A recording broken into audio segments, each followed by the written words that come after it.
అందరికీ caste ఐరన్‌లో cooking చేసుకుందామండి. Weekly twice అలా చేసుకుంటే ఐరన్ కంటెంట్ ఏమైనా మన బాడీలో తక్కువైతే మనకి యాడ్ అవుతుంది.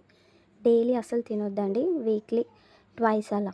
సో, నేను ఈరోజు అందులోనే కిచిడీ చేసుకుంటున్నాను. 2 గ్లాసెస్ అయిందండి నాకు. 1 ½ గ్లాస్ బియ్యం, హాఫ్ గ్లాస్ పప్పు. సో, ఇలా అన్నీ అరేంజ్ చేసి పెట్టేసుకున్నాను. సాజీరా లేనిది అస్సలు బాగోదు. సో, కడాయి పెట్టేసుకున్నాను.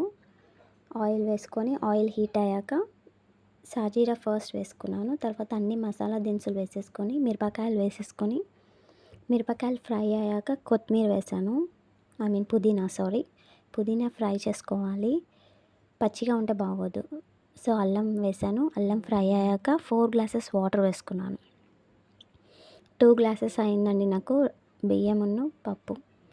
సో, కొత్తిమీర ఆకు వేసేసుకొని అలా బాయిల్ అయ్యాక వాటర్ కడిగి పెట్టుకున్న బియ్యాన్ని వేసేద్దాం. సో, అలా బాయిల్ చేసేసుకొని కాసేపు అయినాక మూత పెట్టేసుకొని దమ్ చేసుకుందాం. సో, చూడ్డానికి అలా ఉంటుందండి. క్యాస్ట్ ఐరన్‌లో వెజ్ చాలా టేస్టీగా కూడా అవుతాయి. So, please like, share and subscribe. ఆవకాయతో నాన్ వెజ్‌తో చాలా బాగుంటుంది. ట్రై చేసి చూడండి.